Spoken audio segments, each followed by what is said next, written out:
The last thing I expected to inherit was my father's debt, but it wasn't written in any will. It was etched into the terrified lines of his face the night my stepmother threw me out. It began not with a shout, but with a silence so cold it made the December air feel warm. I was 17, perched on the top step of the staircase in my faded pajamas, listening to the conversation I wasn't supposed to hear. The house, a sprawling mock Tudor testament to my stepmother's expensive taste, was usually filled with the sterile hum of central heating and the faint, cloying scent of her perfume. But that night, it was filled with the low, desperate rumble of my father's voice. "Alina, please. She's just a girl. She's my daughter." "She's a drain, Robert." Alina's voice was a shard of ice, precise and cutting. "An emotional and financial drain. Look at this." I heard the rustle of paper, the sharp tap of a manicured nail. School fees, clothes, the sheer cost of feeding a growing teenager. And for what? So she can lock herself in her room and scribble in those ridiculous notebooks. I flinched, my hand instinctively going to the drawer where my journals lived. My stories weren't ridiculous. They were my life raft. "She's creative, My father tried, his voice weakening. "She's a constant reminder of a life you're supposed to have left behind," Alina interrupted, her tone final. "My friends talk, Robert. They see her mopping around, a ghost in last season's shoes. It's embarrassing. We have our own family to think of now, our future." Our. The words were deliberate weapons, excluding me completely. They had a son, Henry, who was 4 and the apple of Alina's perfectly made-up eye. I was the inconvenient seedling from a previous season, choking the prized blooms of her new garden. "I can't just throw her out, Alina. Where would she go?" The plea in his voice was a physical pain in my chest. "That is not my concern. But what is my concern is the £250,000 you owe me. The money I poured into your failing business. The money that saved you from bankruptcy and prison, if you recall." The silence that followed was heavier than any shout. I could picture my father, shoulders slumped, the proud man once known, reduced to a debtor in his own home. I'd known things were bad after Mum died, known he'd made some risky investments, but I never knew the price of his salvation was a leash held by Alina. "You said we were a family," he whispered, the words barely audible. "Families are investments, Robert, and some investments underperform. The girl goes, or I call in the debt, immediately. You have until morning to tell her." I didn't wait for morning. The numbness that spread through me was a blessing. It was the anesthetic before the amputation. I crept back to my room, my heart a frantic drum against my ribs, my room. For a few more hours, anyway. It was decorated in Alina's chosen style, bland, beige, and impersonal. The only thing that was truly mine was the battered wooden box under my bed, filled with my notebooks and a single photograph of my mother, her smile forever warm, forever lost. I didn't pack much. A few changes of clothes, my toothbrush, the box. I left behind the clothes Alina had bought me, the ones she deemed suitable for her stepdaughter. I wanted no souvenirs from this gilded cage. The dawn was a gray smear across the sky when I walked downstairs, my backpack feeling impossibly heavy. My father was sitting at the vast kitchen island, a single cup of coffee cooling in front of him. He looked ancient, the lines on his face deep crevices of shame. He didn't look at me. "Ilara," he began, his voice gravelly. "I heard," I said, my own voice surprisingly steady. The numbness was still there, holding me together. "It's okay, Dad." His head snapped up, his eyes red-rimmed and swimming with tears. "It is not okay. None of this is okay. I am so sorry, my darling girl. I am so weak." For a moment, the dam almost broke. I wanted to run to him, to have him tell me it was all a terrible mistake, that he would fight for me. But the defeated slope of his shoulders told me everything. The number, £250,000, hung in the air between us, a monster too big to slay. "I'll be okay," I lied. He fumbled in his wallet, pulling out all the cash he had. It was a pitifully thin wad of notes, maybe £50. He pushed it towards me, his hand trembling. "Take it, please." I wanted to refuse it to make a grand, proud gesture. But pragmatism, the cold friend of the desperate, won out. I took the money and stuffed it into my pocket. "Thank you."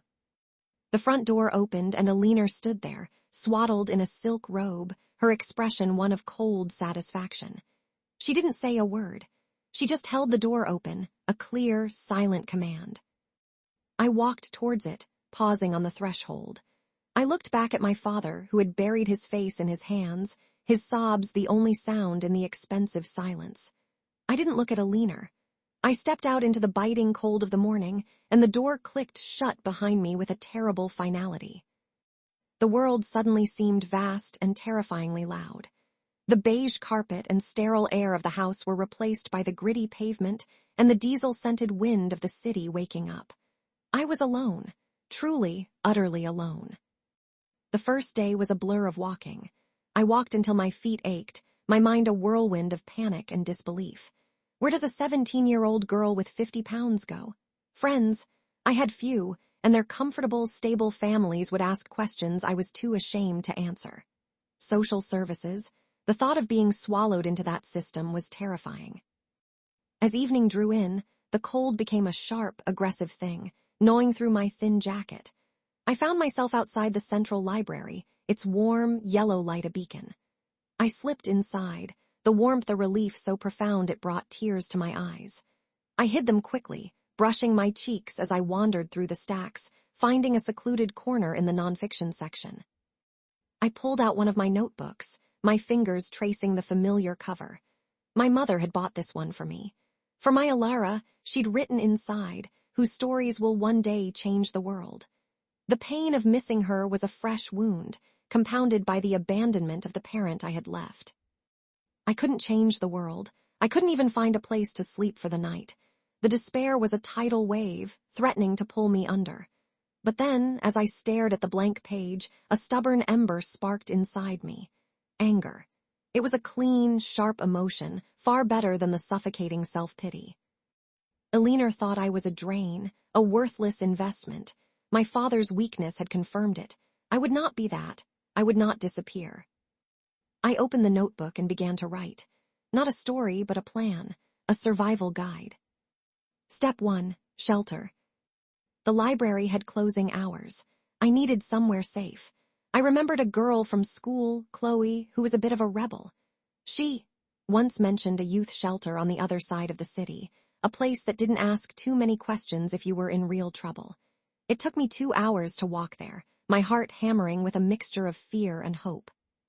The shelter was a grimy, red-brick building tucked between a kebab shop and a boarded-up pub.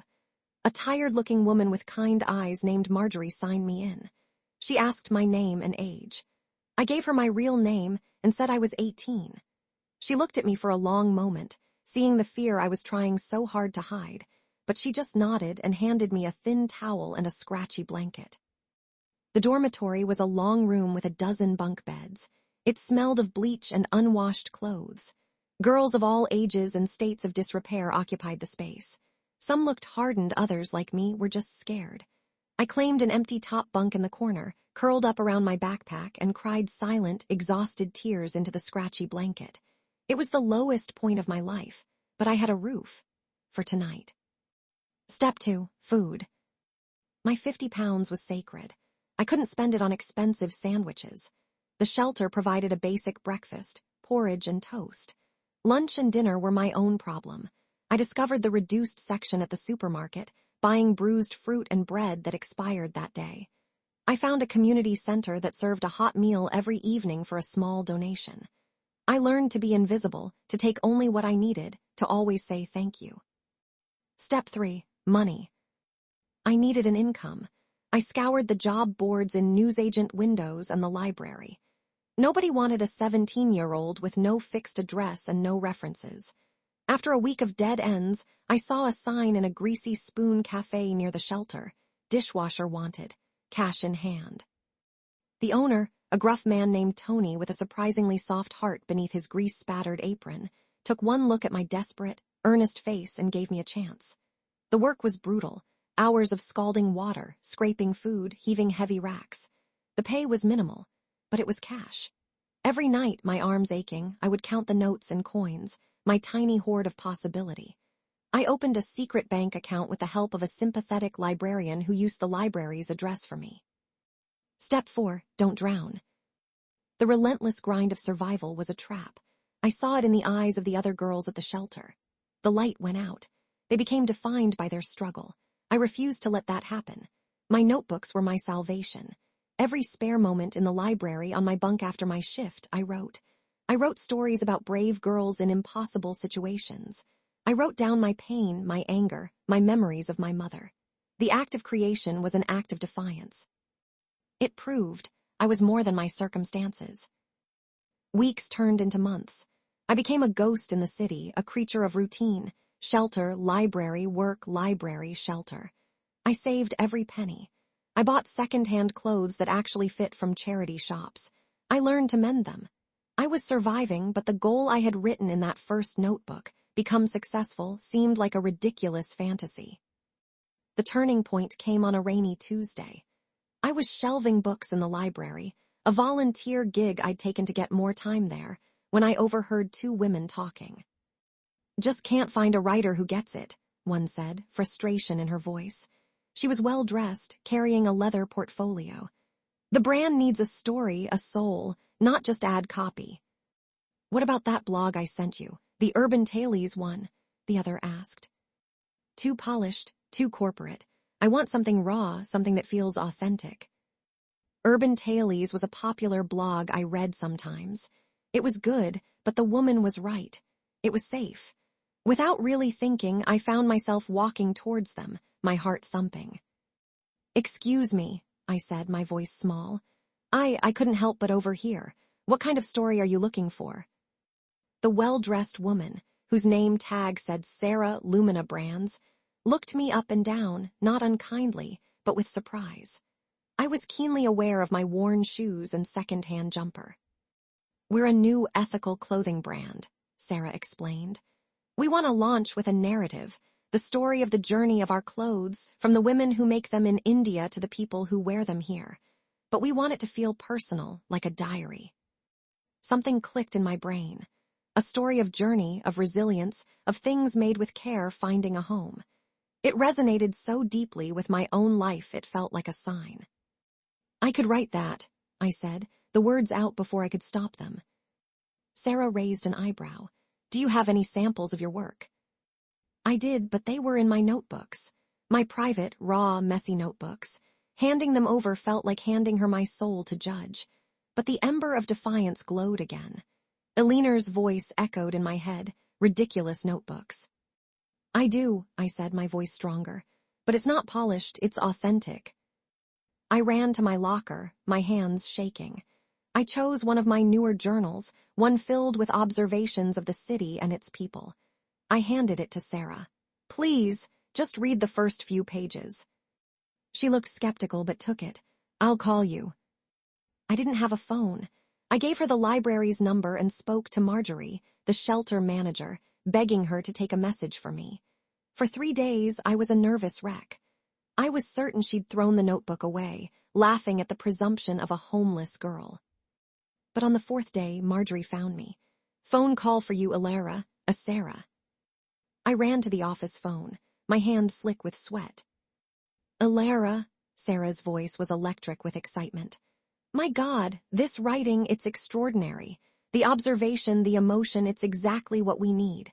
It's raw, it's real. Can you come to our office tomorrow? We need to talk terms." Terms? She wanted to pay me. The fee she offered for the project seemed like a fortune. It was more money than I'd ever seen. It was 3 months of dishwasher wages. I tried to keep my voice professional, but inside I was screaming. I walked out of that phone booth, and for the first time since I'd been thrown out, I felt a sensation I'd almost forgotten. Hope. I completed the project for Lumina Brands.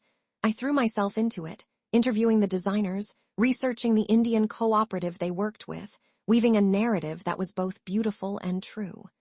Sarah was thrilled. She paid me, and then she offered me more work. And then she recommended me to another startup, a eco-friendly coffee company that wanted to tell the story of their growers. The ghost was becoming a person again. With the first real payment, I did the most extravagant thing I could imagine. I rented a room.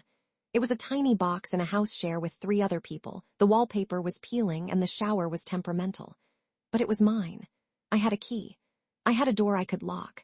The night I moved in, I sat on the bare floorboards and cried, not from despair, but from a profound, overwhelming sense of achievement.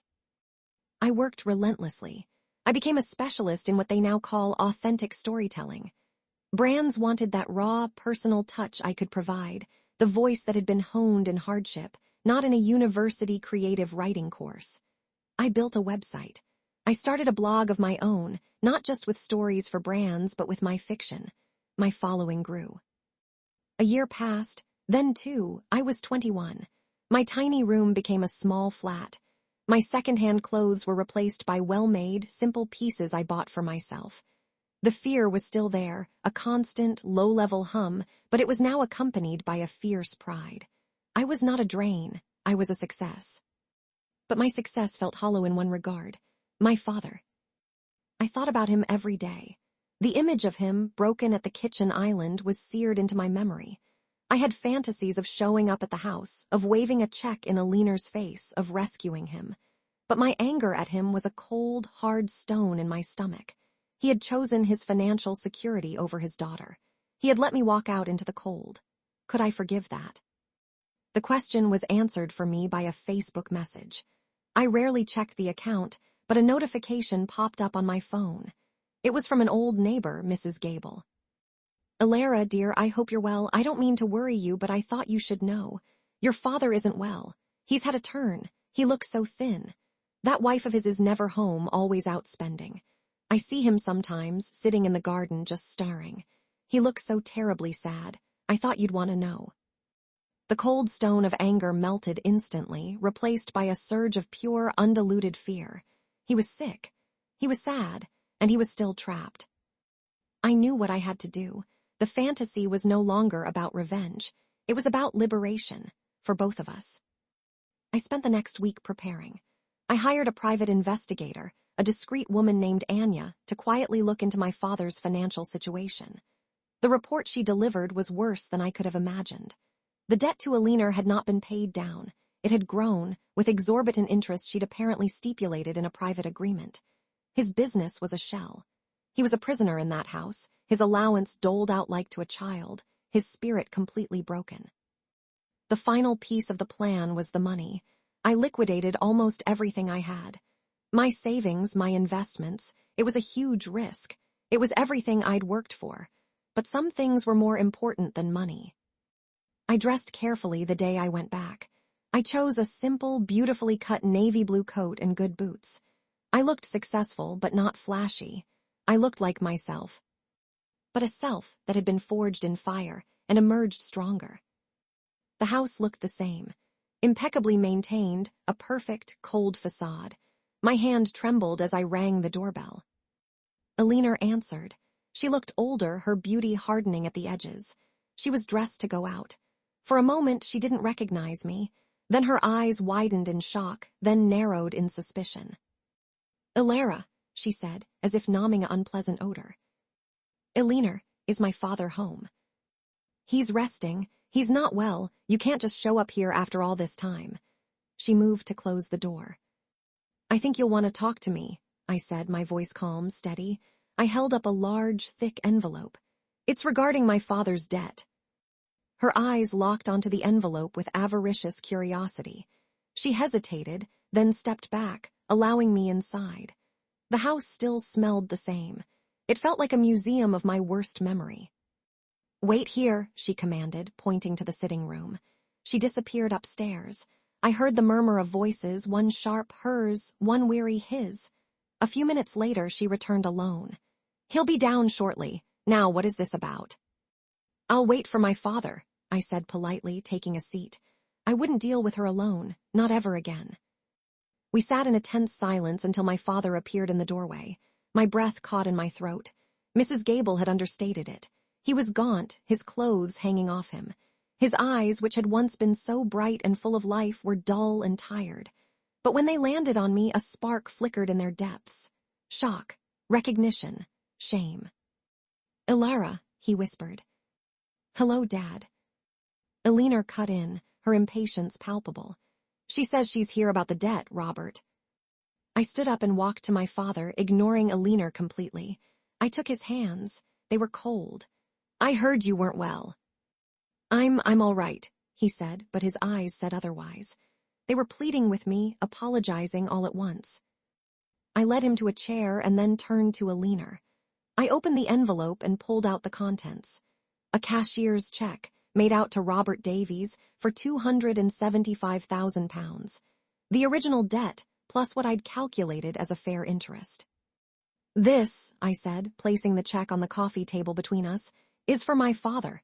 It clears his debt to you, in full. Alina's jaw dropped. She stared at the check, her eyes verifying the amount over and over. Then her gaze snapped to me, filled with a new, toxic mixture of rage and disbelief. Where did you get this? How? I earned it, I said simply. It turns out my ridiculous notebooks were worth something after all. The barb hit its mark. She flushed a deep, ugly red. I then placed another document on the table. It was a contract I'd had drawn up by a lawyer. This is a post-nuptial agreement. It states that upon acceptance of this payment, all financial claims between you and my father are settled. Permanently. It also includes a clause for a swift, uncontested divorce.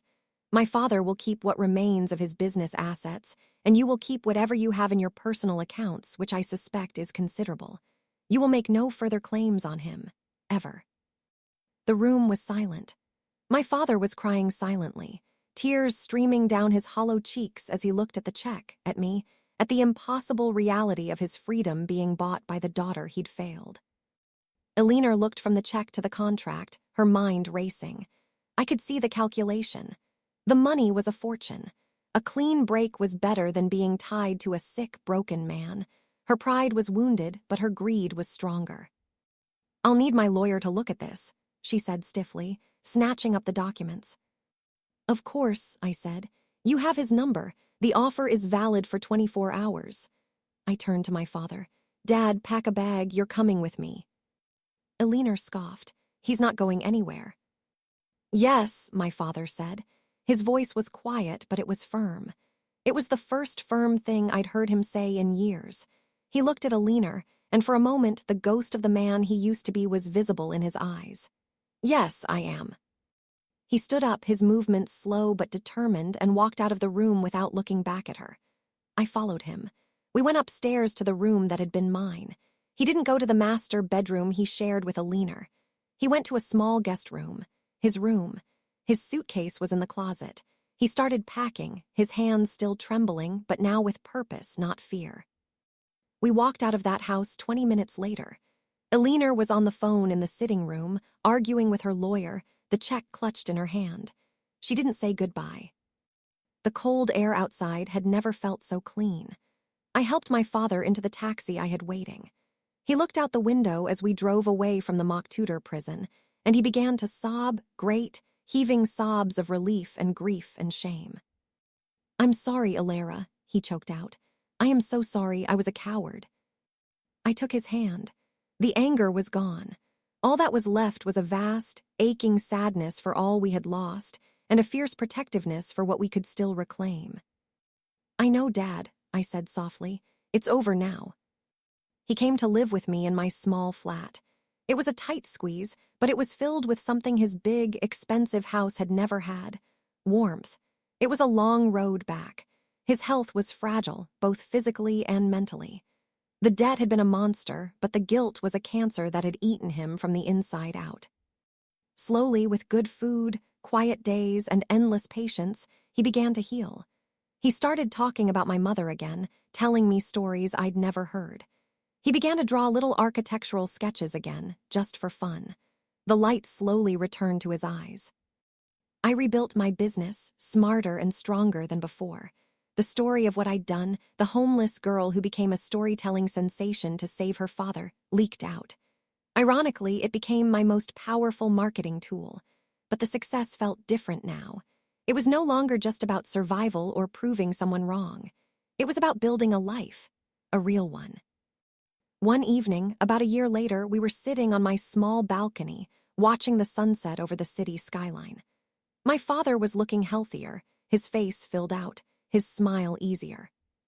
You know, he said, his voice quiet, I thought about you every single day. The image of you walking out that door, it haunted me. I wanted to come after you 1,000 times. Why didn't you? I asked, the old hurt briefly resurfacing. Fear, he said simply. I was terrified of being poor again, of being powerless. Elinor held that over me. She made me believe I was nothing without her money. But I was nothing with it, too. I lost the only thing that truly mattered. He reached over and took my hand. You saved me, Alara. In every way a person can be saved. I squeezed his hand. We saved each other, Dad. The debt was paid. The monster was slain. But the real treasure wasn't the financial freedom. It was the quiet peace we had found together in my small, messy, warm flat. It was the sound of his laughter from the other room. It was the knowledge that the most valuable things in life, love, family, a place to belong, can never be bought or sold or thrown out. They can only be earned, fought for, and cherished. And that was a story I would never stop writing.